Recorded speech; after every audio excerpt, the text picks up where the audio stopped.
Halo teman-teman, apa kabar? Assalamualaikum warahmatullahi wabarakatuh. Senang sekali kita bisa berjumpa pada video perkuliahan penelitian pendidikan sejarah. Pada video kali ini, kita akan membahas tentang apa itu penelitian tindakan kelas. Penelitian tindakan kelas merupakan salah satu penelitian yang dilakukan oleh guru, dan ini adalah penelitian yang sangat populer di dalam dunia pendidikan. Pertanyaannya, sudahkah kalian mengetahui apa itu PTK atau penelitian tindakan kelas? Penelitian tindakan kelas merupakan suatu kajian terapan yang dilakukan secara reflektif dan berdaur atau bersiklus dalam bentuk tindakan yang terencana untuk memecahkan permasalahan pembelajaran yang spesifik secara praktis. Jadi, jika kita lihat dari pengertian ini, penelitian tindakan kelas atau PTK itu adalah dilakukan secara reflektif dan berdaur atau siklus, di mana di tiap siklus itu ada tindakan-tindakan terencana untuk memecahkan permasalahan pembelajaran yang spesifik di dalam satu kelas tertentu dan nanti diharapkan akan dapat terwujud satu manfaat secara praktis.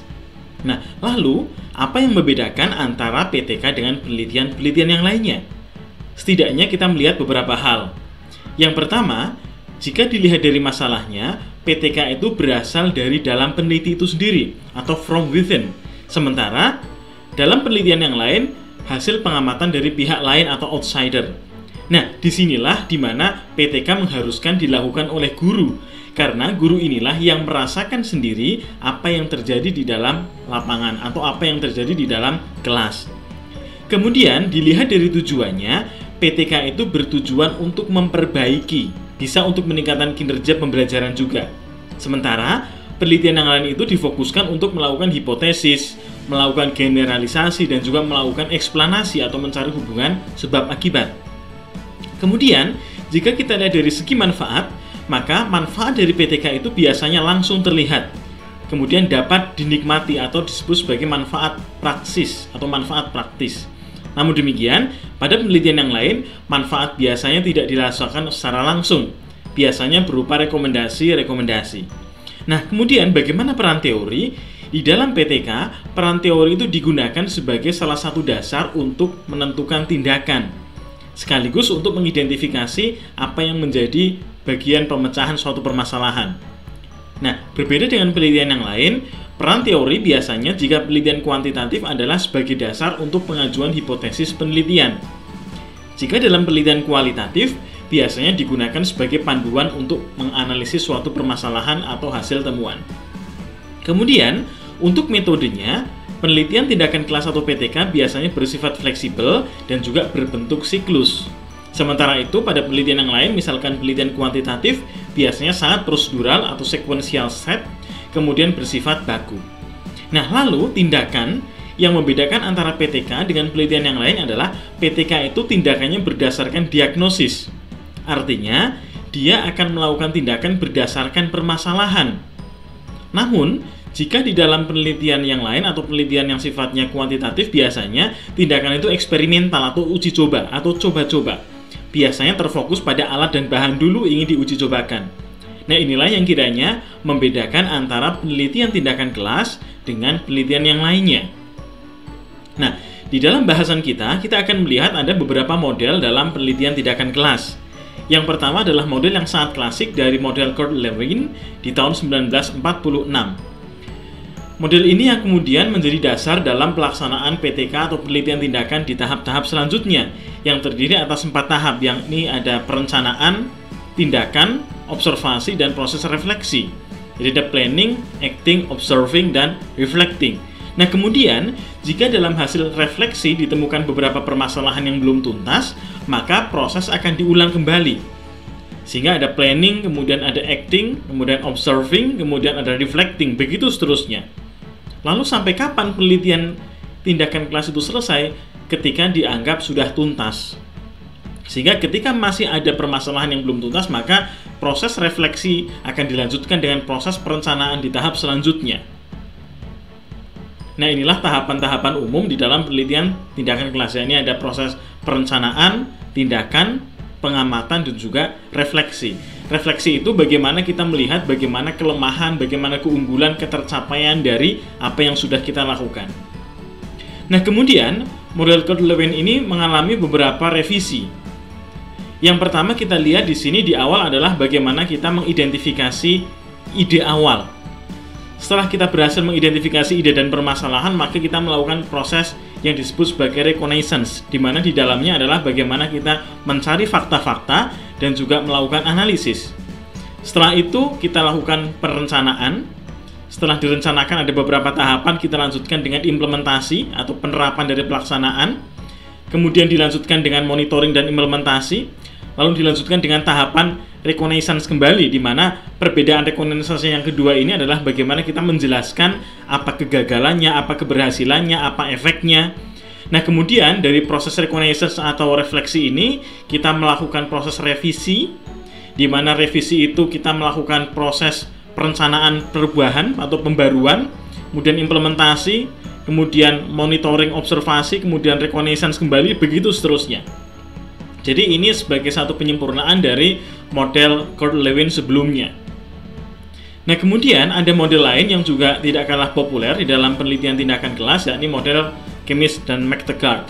Kemish dan McTaggart ini prosesnya hampir sama sebenarnya, di mana di sini ada perencanaan, kemudian act dan observe dalam satu periode yang bersamaan, kemudian reflect, kemudian ada revisi, act and observe, kemudian reflect, begitu seterusnya. Jadi yang membedakan adalah pada proses observasi dan proses tindakan dilakukan pada proses atau pada tahapan yang bersama-sama. Ini biasanya sangat populer di dalam penelitian tindakan kelas yang ada di Indonesia. Kemudian selain model Kemish McTaggart, ada juga model dari McKernan, di mana di sini ada beberapa tahapan diawali dari analisis situasi, kemudian perumusan dan klasifikasi permasalahan, kemudian perumusan hipotesis tindakan, kemudian perencanaan tindakan, kemudian implementasi tindakan, kemudian evaluasi hasil tindakan, serta refleksi dan pengambilan keputusan untuk pengembangan selanjutnya. Jika dirasa masih belum tuntas, maka proses itu akan berlangsung. Nah, kemudian dalam pertanyaan selanjutnya adalah apakah PTK itu tidak akan pernah selesai, atau kapan selesainya PTK? Tadi sudah disampaikan bahwa PTK itu selesai ketika tuntas. Nah, namun apakah jika KD itu berubah, PTK itu akan tetap berjalan? Ya, bisa saja. Jadi PTK itu bisa saja berjalan secara terus-menerus. Jadi yang kita fokuskan bukan materinya, tetapi yang difokuskan adalah ketercapaian dari apa yang ingin kita ubah. Jadi bisa saja di dalam KD yang sama, atau bisa di dalam KD atau kompetensi dasar yang berbeda-beda. Bahkan di dalam satu semester kita bisa secara berkelanjutan melakukan proses penelitian tindakan. Sehingga yang kita fokuskan adalah perbaikan di dalam aspek misalkan kemampuan peserta didik, tidak memedulikan apa materi yang disampaikan. Jadi bisa saja kita melakukan model PTK seperti itu. Namun bisa juga kita melakukan model PTK misalkan kita batasi hanya di dalam satu kompetensi dasar, bisa-bisa saja. Namun yang paling baik adalah bagaimana kita melihat ketuntasan. Jadi tidak ada patokan apakah itu harus satu kompetensi dasar atau berbeda kompetensi dasar, tetapi yang penting adalah bagaimana ketuntasan di dalam belajarnya. Nah, ini kira-kira model-model di dalam PTK. Selanjutnya, di dalam video ini saya akan memberikan beberapa tips di dalam PTK. Yang pertama, bagaimana kita bisa membuat judul yang tepat, kemudian bagaimana kita mengidentifikasi permasalahan yang paling mendesak, kemudian bagaimana mengidentifikasi awal, dan kemudian bagaimana kita melakukan kolaborasi. Jadi kira-kira ini adalah tips yang bisa disampaikan. Untuk yang pertama, tipsnya adalah bagaimana membuat judul penelitian yang tepat. Jadi di dalam penelitian tindakan kelas, setidaknya kita melihat ada 3 unsur di dalam pembuatan judul. Yang pertama adalah harapan, tindakan, dan setting. Tiga-tiganya bisa kita ubah-ubah, bisa harapan dulu, tindakan, dan setting. Contohnya adalah upaya meningkatkan keaktifan belajar siswa dalam pembelajaran sejarah melalui model pembelajaran Jigsaw pada siswa kelas 10-8 SMA 20 Semarang. Jadi yang berwarna merah ini adalah harapannya, yang berwarna hijau ini adalah tindakannya, yang berwarna biru ini adalah settingnya. Kita bisa ubah-ubah. Yang pertama ini adalah bagaimana harapan kita letakkan di bagian awal. Jadi bagaimana upaya meningkatkan keaktifan belajar siswa dalam pembelajaran sejarah melalui model pembelajaran Jigsaw pada siswa kelas 11-8 SMA 20 Semarang. Nah, kemudian yang kedua, tindakan dulu, harapan, dan setting. Jadi misalkan yang kedua adalah penggunaan biografi. Untuk penggunaan biografi berarti ini adalah tindakan. Untuknya adalah untuk menumbuhkan empati sejarah tentang Ki Hajar Dewantara Ini harapannya, mohon maaf, ini harapannya. Kemudian siswa kelas 10-1 di SMA Negeri 20 Semarang, ini adalah settingnya. Kemudian ada juga harapan setting tindakan. Misalkan peningkatan kemampuan meneliti sejarah pada siswa kelas 10-1 SMA Negeri 20 Semarang melalui pemanfaatan sejarah lisan. Jadi yang berwarna merah ini adalah harapannya, yang berwarna biru ini adalah settingnya, dan yang berwarna hijau ini adalah tindakannya. Kemudian ada juga tindakan dulu, kemudian setting, dan juga harapan. Kita ambil contoh bagaimana pemanfaatan infografik kesejarahan pada pembelajaran sejarah di kelas 10-2 SMA Negeri 20 Semarang untuk memperbaiki kemampuan berpikir kronologi siswa. Sehingga di sini ada tindakannya di awal, kemudian ada settingnya di tengah, kemudian harapannya di bagian akhir, sehingga kita bisa memperoleh satu judul yang bagus. Nah, kita bisa memutar, kita bisa menukar-nukar posisi dari harapan, tindakan, dan setting sesuai dengan keinginan dari kita. Yang penting, ketiga komponen ini harus muncul di dalam judul penelitian tindakan kelas. Ini tips yang pertama. Kemudian, tips yang kedua terkait dengan lingkup PTK. Jadi PTK itu membahas tentang apa saja. Yang paling umum kita lihat di sini adalah tentang masalah belajar siswa di sekolah. Kemudian bagaimana hasil belajar, kemudian tentang prestasi belajar, tentang keaktifan dan sebagainya. Kemudian kita juga bisa tentang desain dan strategi pembelajaran, bagaimana ini terkait dengan upayanya atau strateginya seperti apa, bisa tentang alat bantu, pemanfaatan media, pemanfaatan sumber-sumber belajar, kemudian bisa juga tentang penilaian. Ini terkait dengan bagaimana action kita untuk melakukan perbaikan dalam hal penilaian, kemudian pengembangan pribadi peserta didik, misalnya tentang motivasi, tentang minat, dan sebagainya. Nah, ini yang sifatnya umum. Akan tetapi, kita juga bisa melakukan upaya yang lebih spesifik. Misalkan kita selalu menggunakan hasil belajar, tapi kita tidak sering menggunakan misalkan kemampuan mengingat, atau kemampuan memahami, kemampuan menerapkan. Bisa saja kita gunakan aspek-aspek itu saja, yang lebih spesifik. Misalkan, upaya memperbaiki kemampuan atau upaya meningkatkan kemampuan menerapkan, upaya meningkatkan kemampuan analisis sejarah, upaya meningkatkan